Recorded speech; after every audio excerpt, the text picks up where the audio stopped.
dijo, mira, vamos a echarle toda, todo el tarro de sal, ¡buah! Lo echaron al soto. Bienvenidos a todos y a todas a esta sesión en que me han invitado a hablar sobre los sistemas educativos en una perspectiva internacional. No pretendo hacer una descripción de los sistemas educativos. Los sistemas educativos, tanto los latinoamericanos como los europeos, mundiales en general, son muy diversos, responden a su historia, responden a sus tradiciones, responden al modo en que se han ido configurando y desarrollando a lo largo del tiempo, y no tendría sentido entrar a un detalle sobre cómo se organizan, cómo se estructuran, cómo se ordenan. Más bien, la pregunta, yo creo que tiene sentido a comienzos del siglo XXI, es, bueno, ¿y qué sabemos sobre los sistemas educativos y sobre su funcionamiento? ¿Qué sabemos sobre los resultados que consiguen? ¿Qué sabemos sobre los factores que ayudan a mejorar o los que en principio son más indiferentes? Y así es como yo quiero enfocar esta sesión. Por tanto, la pregunta central es ¿qué hace que un sistema educativo funcione mejor? ¿O qué sabemos hoy acerca de qué es lo que hace que un sistema educativo funcione lo mejor posible? Antes de entrar a responder esa cuestión, que será el núcleo central de mi intervención, me van a permitir que haga una serie de reflexiones, un poco a vuela pluma, un poco de manera general, sobre cómo han ido evolucionando los sistemas educativos, cuáles han sido sus grandes fases, para entender dónde nos encontramos en la actualidad, de dónde venimos y dónde estamos ahora mismo. Y en la siguiente parte de mi intervención me fijaré más bien en, bueno, y hacia dónde vamos a partir de aquí. Los sistemas educativos modernos, contemporáneos, decimos los especialistas, nos gusta decir, en general se constituyeron en el tránsito del siglo XVIII al siglo XIX. Tienen que ver con la constitución del Estado moderno, tienen que ver con la constitución del Estado-nación, de lo que se ha dado en llamar el Estado-nación, un Estado formado por ciudadanos, ya no por súbditos, que empezaban a tener una serie de derechos de libertad, que se llaman, el derecho de participación, el derecho de sufragio, sufragio universal, de asociación, etcétera, etcétera. Bueno, ese cambio se da cuando termina el antiguo régimen y comienzan los estados modernos, los estados-nación. La fecha más emblemática de todo eso es la Revolución Francesa, 1789, pero es el mismo momento también en que se produce la independencia norteamericana, que también tiene lugar la constitución de los sistemas educativos en los estados americanos, y donde empiezan a formarse los sistemas educativos de los países europeos, de Francia, por supuesto, de Prusia, después de España. Es ese periodo que va del final del siglo XVIII a comienzos del siglo XIX. Tiene que ver con algo que es muy importante, y es que hay un conjunto de actividades importantes para la vida de la sociedad que pasan a ser actividades a cargo del Estado. Y fundamentalmente hay tres actividades que se incluyen en esa categoría. Son la sanidad, los servicios sanitarios, lo que hoy día llamamos servicios de salud, lógicamente en el siglo XIX hablamos de algo más incipiente, los servicios de protección social, o sea, la transformación de la beneficencia clásica en sistemas de seguridad social, como hoy los llamaríamos, y en tercer lugar la educación. Son actividades que anteriormente se llevaban a cabo de una forma más privada, más bien por grupos. La educación, sabemos el papel que tuvieron las iglesias, por ejemplo, en todos nuestros estados, y que a partir de ese momento empiezan a configurarse a cargo del Estado. Es el Estado quien se empieza a hacer cargo de esas actividades. Por tanto, la educación juega un papel muy importante, y eso lo han estudiado algunos investigadores. Hay una tesis doctoral de un inglés, Andy Green, que es muy interesante desde ese punto de vista, y pasa revista a cómo la educación se constituye en un instrumento para la construcción del Estado-nación. Por tanto, no es simplemente que la educación surja en ese contexto, sino que además sirve para construirlo. ¿Por qué sirve para construirlo? Bueno, pues porque lo que pretende es dar una formación común a todos los ciudadanos. Una formación común que en su origen es todavía muy elemental, es solo lo que llamamos hoy en día la escuela primaria, es, digamos, asegurar la alfabetización y los aprendizajes instrumentales básicos, pero a partir de ahí seguirá desarrollándose. Tiene que ver también con ese cambio la organización de la educación como un sistema. Y esto es algo que es importante, por eso hablamos de sistemas educativos. Educación ha habido desde siempre en la historia, Pero la diferencia en este momento, cuando se constituyen los sistemas educativos, es que se empieza a concebir como un sistema. En lugar de haber escuelas primarias, escuelas secundarias, universidades desligadas entre sí, lo que empiezan es a concebirse como un itinerario educativo en el que hay tránsito de unas a otras. Digamos que en la Edad Media, cuando se forman las primeras universidades, los estudiantes iban a las universidades sin más, no estaban obligados a hacer cosas anteriores.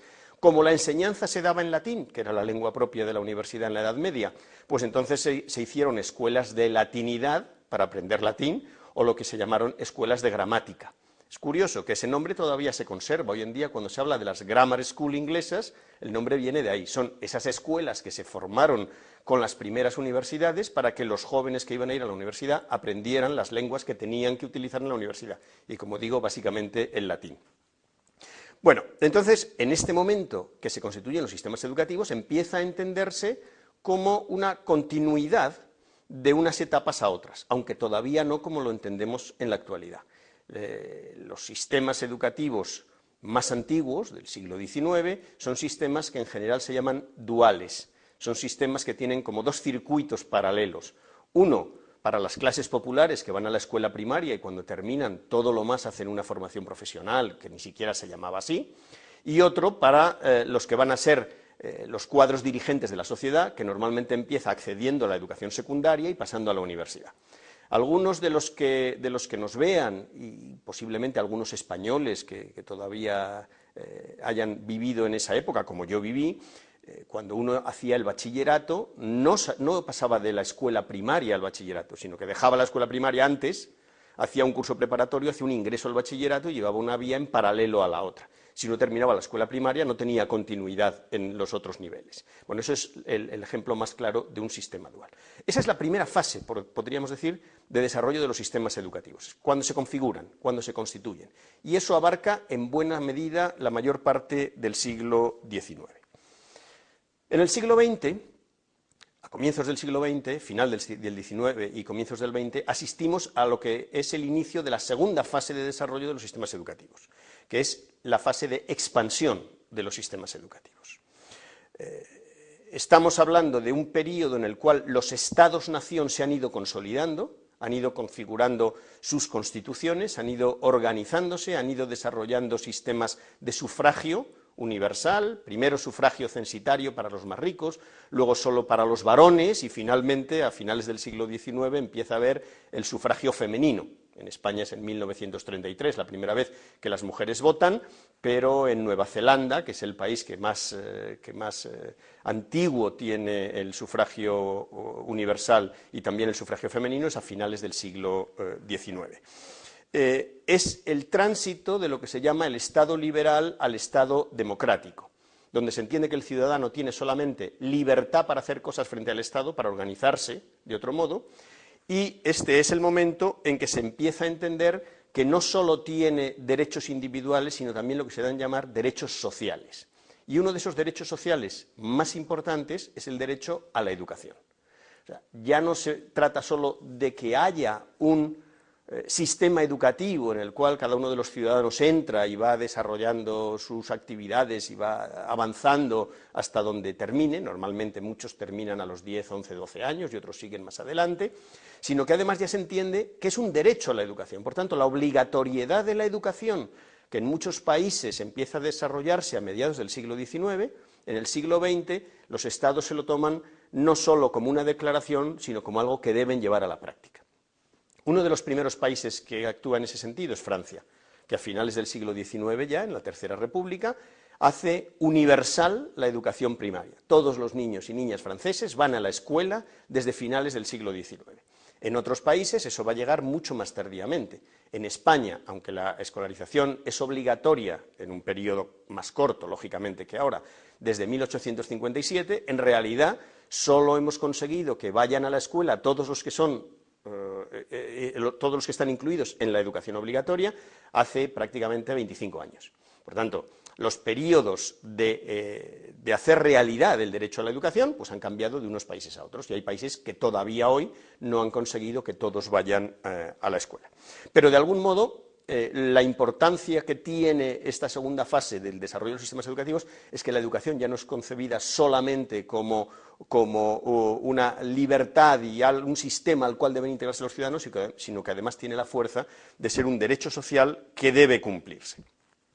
Y además empieza a haber otro cambio importante, que es que en lugar de haber sistemas duales a los que van por una vía los niños y las niñas de clases inferiores y por otra vía los de clases más acomodadas, empiezan a surgir lo que se llaman los sistemas de tronco único. Es una tendencia, un proceso largo que comienza en muchos países más o menos en torno al periodo entre las dos guerras mundiales y que va imponiendo el sistema de lo que se llama en el momento la escuela única. Hoy nos parece lógico. Hoy en cualquiera de nuestros sistemas educativos tenemos un sistema en el cual todos los niños y las niñas van a la misma escuela primaria, pasan a la misma escuela secundaria y luego van a los estudios postsecundarios o superiores. Pero esto es algo que en los sistemas educativos lleva un tiempo en implantarse y que precisamente constituye una de las características de esta segunda fase de desarrollo de los sistemas educativos. Y además, ligado a ese tronco único, lo que empieza a ocurrir en este segundo periodo es que además la escolarización, no solo la obligatoria, sino digamos la universal, la que es efectiva, se empieza a prolongar por abajo y por arriba.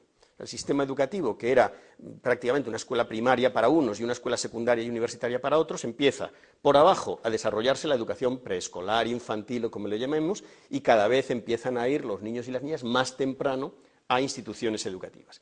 Y por otra parte, esa secundaria que era solo para algunos empieza también a generalizarse por arriba. Por tanto, lo que era la educación básica, que era fundamentalmente la educación primaria, empieza a extenderse hacia abajo y empieza a extenderse hacia arriba. Y por tanto, entenderán ustedes que los sistemas educativos cambian mucho su constitución, porque en lugar de ser una acumulación de dos vías paralelas de duración distinta para públicos diferentes, empieza a entenderse como un tronco único en el que cada uno va avanzando en función de sus méritos y no en función exclusivamente de su origen social.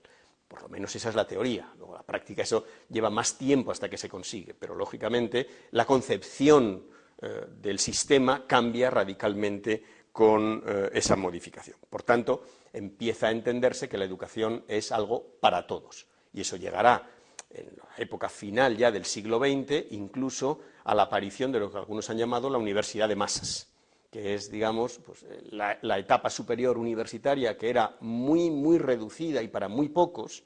Realmente, de la gente de mi generación en España, llegamos a la universidad pues menos del 15% de los que entonces habíamos nacido en el mismo año, y hoy en día está llegando a la educación superior pues el 40%.